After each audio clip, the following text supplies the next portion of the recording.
All right, guys. Welcome back to the Legends Fantasy Podcast. I'm back here with fellow league member Ryan and also league member Leo.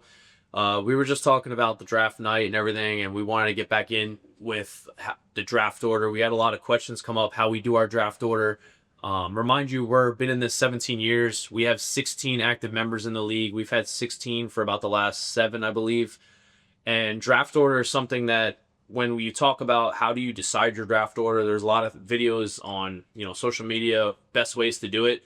I think this has been a really successful way. So I just want to talk about it a little bit. We have 2 activities that we do for draft order, and the way we've been doing it is basically each weight has each activity has 50% weight. So for example, last year we had Cornhole. Cornhole had based on how you finish 1st through 16th, it was weighted. So first place got a certain amount of points, so on and so forth. And then we talked about in our last session how each fantasy draft is themed. Those themes have an activity for the second part of the 50% weight. So Leo, what do you think about the Cornhole and for the draft order? What's your mindset there? So I think it's a great example of keeping the anticipation going for the off season. It's kind of like the NFL offseason for us. You have a chance to kind of catch up, talk a little football, get reacquainted with each other, and it's kind of a little preview to the draft festivities. So you have an activity, get everybody together, and it just really adds a little element of excitement to the draft order because everyone's been in a league where they randomize it or something like that, and that's fun. But to have people competing even before, and we're doing it like July. Yeah, so it's definitely it keeps the off season entertaining, and it kind of mimics that football feeling, Yeah, it gets you excited for it. So last year, Ryan, we had Cornhole. It was double elimination. It was a good time going. Yeah, I mean, it was fun. We met up at a bar and we had a cornhole tournament, like a full brewery. Yeah, like a full brewery. It was a cool environment. I mean, I had to suck at cornhole, so I didn't do that great. But I don't want to hear your excuses. One of us was with a torn Achilles trying to throw a cornhole. Bro, you've got to do this. He was on crutches. He was on crutches like this. I was not missing that cornhole. It wasn't the most athletic thing in the world. Oh my god. That's what you get for 50 years old playing basketball, bro. So thankfully, besides him being Leo, you're on crutches, it was only 50% weight. So going into draft night that year, it was casino themed. We basically told everybody, everyone gets allocated a certain amount of chips, right? We didn't put real money into play. Everyone got a certain amount of chips. We brought vendors in. But we said, hey, based on how you end at the end of the night, the person with the most chips, that's like winning the Cornhole tournament, gets weighted that many points. They call it 50 points. And then last place got 0. So I think all in all, it actually worked out. It worked out because you didn't do well in Cornhole, but you were smart when it came to casino night. Yes. Yeah. So in casino night, I played very conservatively and just kind of coasted and maintained my chip stack. So by the end, when some of the other more aggressive gamblers lost all their chips, it naturally brought me up the ranks, and I still had a pretty decent draft spot. It honestly, it makes it a fun way to do the draft order. And I think one of the coolest ways that we've instituted this, I think for 10 years now, when we have that final draft order, that's not like the final draft order. So for example, Ryan, you get the best. You did the best in Cornhole and you had the best casino night. You were number 1 overall. Well, May 1st of that following year, when that draft order comes available, we call for order, right? We call, me as the commissioner, I'm calling everyone from 1 through 16. Say you got 1, I'm calling you first, and I'm giving you the option what you want to take. Do you want one, or do you have to pick one? You could pick. Yeah. I mean, if you want 16, you can pick 16. Because in a 16-man league, like, your draft order is huge. Yeah. Right. It's not, if you're in a 10 or a 12, like, you can get away with being pretty much anywhere. But in a 16-man league, like, your draft order means damn near everything. Yeah. Because it becomes so thin down at the later rounds that your first few picks are like, you have to nail them. Yeah. I mean, you have to nail them. You have to nail those first few picks. But because one of those guys go down, you're done. We've seen, though, people consistently have this year coming up, going into 2026. This literally just happened. we have a player who got second overall, and they're choosing to pick 7 out of 16. I called him second and said, hey, you're the second pick in the draft. Where are you picking? He goes, I want to pick 7 out of 16. I mean, I'm gonna assume he put a lot of thought into that, right? I mean, it makes sense because think about how long you're waiting. If you're number one, one isn't always the best pick. I mean, Yeah. I know analytics will tell you all types of things about how it's supposed to be the best pick. Yeah. But depending on, you know, the strategy that you have for how you're going to build your roster. Yeah. right, because I mean, your season's riding on that guy. He goes down, that's it. Yep. Like So- you don't get another pick for 32 picks. You know, like So another fun thing, and not just, so May 1st, the phone call comes out. You picked, say you had the 1 overall, and you're like, yeah, I'm taking that 1 overall.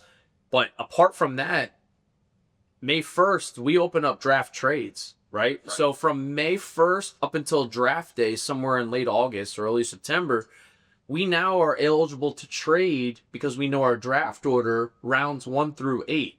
And we've seen in several years ago how this has just completely hurt somebody. Yeah, blockbuster trades. You know, I think there was one year we did. I did trade I got the 2nd, 3rd, and 4th pick for a first round pick for. First round overall. And that yeah. person that took the first overall, do you remember what happened?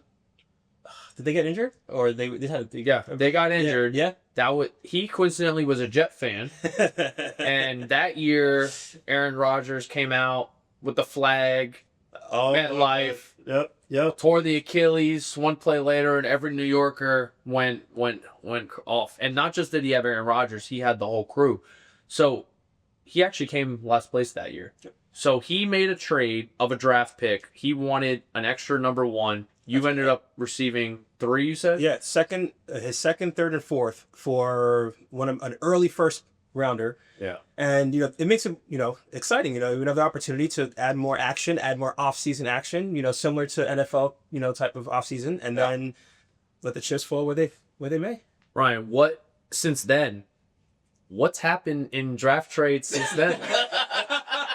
Because I think when he ended up being last place, and we call that person in last place the disgrace, I think a lot of people in the league looked at that and said, oh, maybe it's not in our best interest to trade, even if we're giving up a first for a 2nd, 3rd, 4th, because my whole is riding on it. okay, so you and I traded. I gave you Me and you? yeah. Okay. I gave you my I believe I gave you my 2nd. Oh yeah. Yes, we did. Yeah. I gave you my 2nd. For a 1st and a 4th or something. For a 1st and a 4th, I believe it was. Yeah, I remember. So I mean, you were stacked in the 2nd round. Like you. You're going into this last season. Huh? You're going into the last season. Right. Yeah. I mean, No, that hurt me tremendously. yeah. So, Yeah. I mean, did it hurt you? Yeah, because I picked wrong. It could have not hurt you, and you could have picked better. Well, It wasn't the trade's fault. Well, I reached for Lamar Jackson. Yeah, you reached. Lamar Jackson last year, did he have the best year? No, I mean, Okay, so at 16, if I'm reaching for Lamar Jackson and then he has a bad year and Chase Brown decides to wake up in week 12, what am I going to do? It's a 16-man league. This is what we're talking about. I get it. Listen, but at the end of the day, if you're gonna make trades and you're gonna like put that much pressure on 1 or 2 guys in your 2nd round, like you better make sure those are the right picks. I agree. You know, I agree. I think he can afford to reach it. I agree. Yeah. I just think that the way we do draft order, it's something that other leagues across the country can look at to say, hey, sometimes people do the wheel. They do they do different things to say, oh, this is draft order. Leo, like you said it best.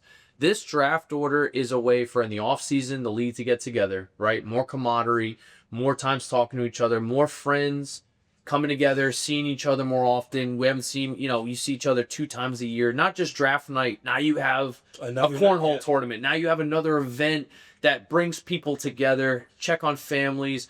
Fantasy football, we've made it bigger than that, honestly, and I love it the way it's gone. So that's how we do our draft order. This is the Legends Podcast. We hope you guys turn in to future endeavors and episodes. We're going to have a lot more coming your way. We're going to have the entire 2026 season. We're going to talk about NFL moves. We're going to talk about more how we run our league. And we're going to talk about just kind of communicate with everyone. I've kind of looked across the country. I've talked to other commissioners throughout everywhere. And they've told me, hey, they've reached out. How do you do your payout? How do you do your draft order? How do you do your live drafts? And I love telling them this because a lot of guys are, 20, 21 years old. All they want to run fantasy football. We've done this for 17 years. We love coming into communication about this, and it's fun for us. And over the years, you're going to see kind of friends everyone's busy. Everyone's busy, right? But to bring in over this fantasy football and to keep friendships together, it's amazing. So the Legends Fantasy Podcast is going to continue on. We're going to talk about more, and we look forward to you guys. Leo, Ryan, I appreciate you guys. Thank you so much. Sure. All right.